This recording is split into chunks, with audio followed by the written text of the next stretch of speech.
El que no ama no ha conocido a Dios, porque Dios es amor. Estudiemos juntos Primera de Juan, capítulo 4.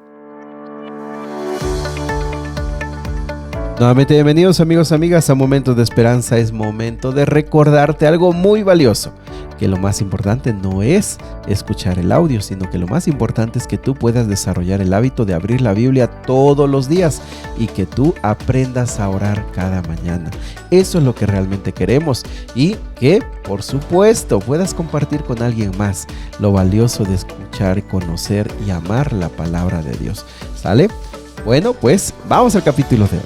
El capítulo de hoy es muy interesante, sumamente práctico y viene como resumiendo y también trayendo conclusiones de lo que hemos venido hablando. Del versículo número 1 al versículo número 6 habla de cómo reconocer a los falsos profetas o al espíritu del anticristo. En el versículo número 1 dice: amados, no crean a todo espíritu, no crean a todos los que afirman hablar de parte del espíritu. Amigos, eso es muy importante, muy importante. ¿Por qué? Porque nuevamente el ser humano, deseoso muchas veces de esperanza, deseoso muchas veces de un milagro en su vida, se deja creer y se deja guiar por personas que realmente no son dirigidas por Dios. Muchas veces son presa de fraudes, de robos, de sobornos también. ¿Por qué? Porque muchas veces lo que el ser humano tiene una sed y un anhelo y ve en personas que no descubren la mentira ni tampoco ven el error doctrinal, se dejan guiar. En este caso, el punto clave era, como le veníamos diciendo, estaban haciendo ideas gnósticas e ideas que atentaban contra la humanidad y divinidad de Jesús. Entonces aquí dice, la pregunta clave es el versículo 2, en esto conoced el Espíritu de Dios. Todo espíritu que confiesa que Jesucristo ha venido en carne es de Dios. Y todo espíritu que no confiesa que Jesucristo ha venido en carne no es de Dios. Y este es el espíritu del anticristo, el cual vosotros habéis oído que viene y que ahora ya está en este mundo. Si se dan cuenta, es lo que venimos diciendo. Había falsos profetas que decían: no, Jesucristo no vino en carne, Jesucristo fue una apariencia, Jesucristo no pudo tomar la naturaleza humana, o definitivamente negar que Jesucristo fue el Mesías. Esto para ese momento era la prueba de que esta persona tenía el espíritu del anticristo y también era un falso profeta. Ojo con esto, me parece que esto es muy valioso porque aunque ahora esa quizá no sería la pregunta, el principio sigue siendo el mismo. Lo que me están diciendo es bíblico, lo que se me está diciendo está en la palabra de Dios, lo que me están diciendo es una conclusión de alguna verdad bíblica. Ahora, volvemos a lo mismo, porque mucha gente es engañada, pues porque no lee la Biblia y se deja guiar solamente por el carisma, por la emoción del momento, por la influencia o la presión del grupo. Ojo, si nunca leemos la Biblia, si poco leemos la Biblia, somos más fáciles de ser engañados. Versículo 7 habla acerca ya definitivamente del amor de Dios. Y es muy importante, aunque ya hemos leído un poquito de esto. Amados, amémonos unos a otros, porque el amor es de Dios. Todo aquel que ama es nacido de Dios y conoce a Dios. Fíjense, más palabras se van agregando. El que ha nacido de Dios, ama. El que ha nacido de Dios, ama. Fíjate qué claro y qué difícil. Si te das cuenta, la base de tantos problemas que hoy vivimos en lo familiar, en la comunidad y a nivel mundial, pues tiene que ver con que este principio definitivamente no está en el corazón del ser humano. Versículo 8, el que no ama no ha conocido a Dios porque Dios es amor. Fíjate que esta frase es muy importante porque define que el amor no es un atributo de Dios, sino que Él es en sí mismo amor. Y por eso si nosotros no podemos, no reproducimos o no nos contagiamos o no reflejamos el amor de Dios en nuestra vida, es porque entonces no hemos estado en contacto directo con la fuente del amor. Y esto es muy importante, es como decir: me fui a nadar y no me mojé. O sea, no puedes. Si tú nadas es porque estás en el agua, el agua te va a mojar, te va a inundar. Y es así, si estamos en Dios, estamos en Cristo, el amor se va a reflejar en nosotros, va a transformar nuestras palabras, nuestro carácter, va a transformar nuestros impulsos. Y por supuesto, el Señor conoce nuestras dolencias de la vida, conoce nuestras frustraciones de la vida, conoce si nos hicieron daño, si nos lastimaron. El Señor sabe todo eso que nosotros cargamos. Y esto no lo está diciendo porque sea sencillo, sino porque es una realidad. Estamos en Cristo y nos contagiamos de ese amor.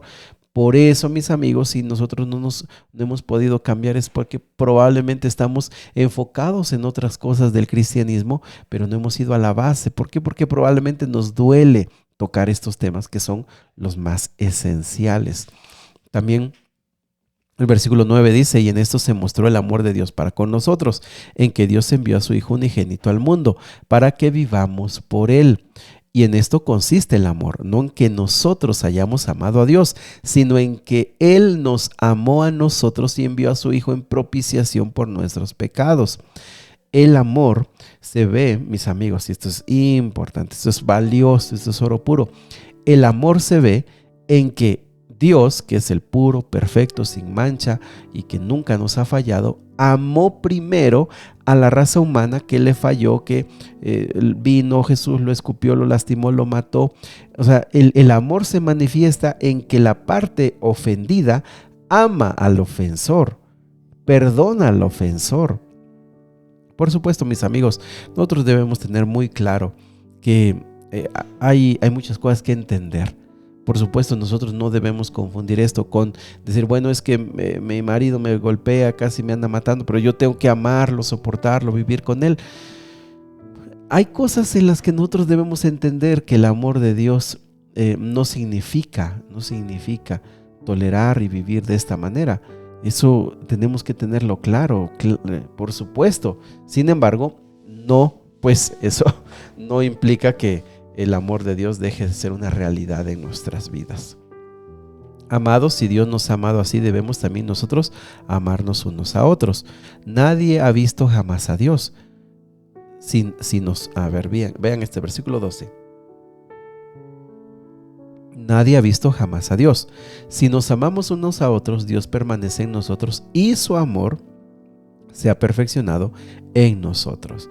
Esta parte de nadie ha visto a Dios es muy valiosa porque nos ayuda a comprender que Jesús, al ser uno con el Padre y demostrarnos el amor de Dios, cuando nosotros reflejamos el amor de Dios, la gente puede decir, no sabemos, Dios existe, no existe, pero por la forma en la que viven los cristianos, por la forma en la que Jesús nos demostró el amor, sabemos que hay un Dios porque Él es la fuente de ese amor. Versículo 13.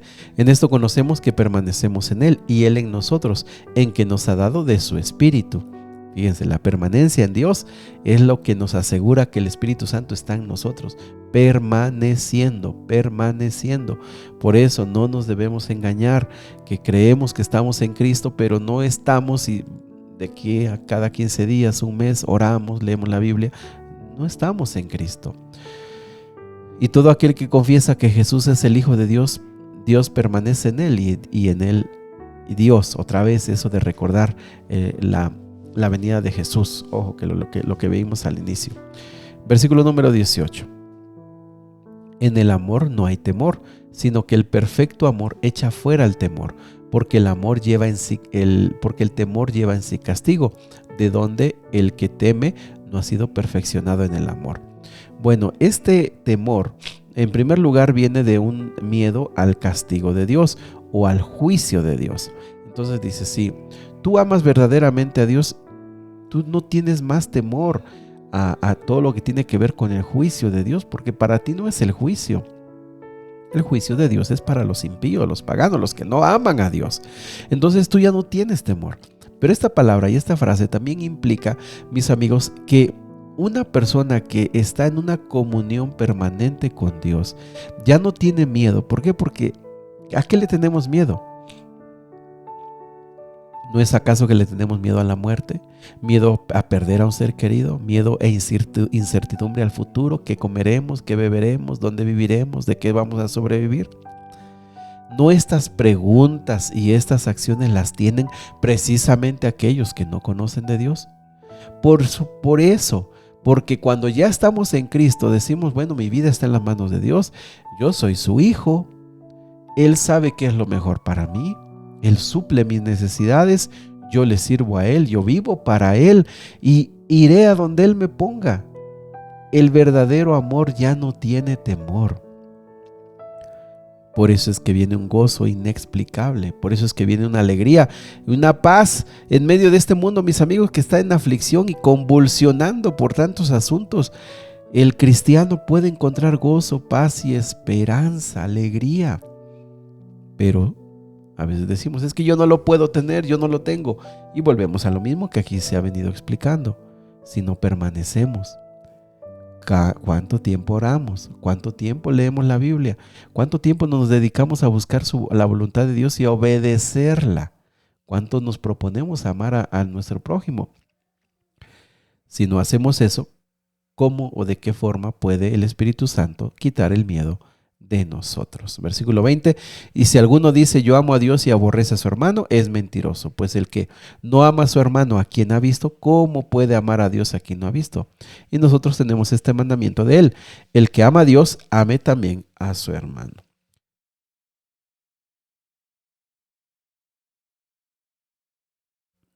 Perdón. Creo que el capítulo de hoy, bueno, los capítulos de estos días han sido muy claros, muy sencillos de entender y muy profundos a la vez. ¿Te parece si oramos? Querido Padre Celestial, nos hemos puesto frente a frente a la realidad de nuestra vida. Nos ponemos frente a frente a nuestras realidades. Quizá tú sabes, Señor, cómo vivimos. Tú sabes, Padre, cómo vivimos con miedo, con temor al mañana, al futuro, a las adversidades que podemos enfrentar. Porque todavía seguimos viviendo dependiendo de nuestras propias fuerzas. Hoy hemos entendido que el verdadero amor, la verdadera permanencia en ti, quita de nosotros el miedo, la ansiedad y la angustia del mañana. Ayúdanos, Señor, a entender que solo el que ama a su hermano puede decir que ama a Dios y que te ha conocido, Padre. Ayúdanos, Señor, para entender que no todos los que hablan con tu palabra y hablan de tu palabra son verdaderos discípulos y verdaderos enviados tuyos. Ayúdanos a entender que hay mentira, hay maldad y que muchas veces engañan aún a personas que conocen de tu palabra.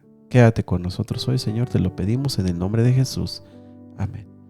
Que Dios te bendiga. Siga abriendo tu corazón al Señor. El Señor quiere escucharte.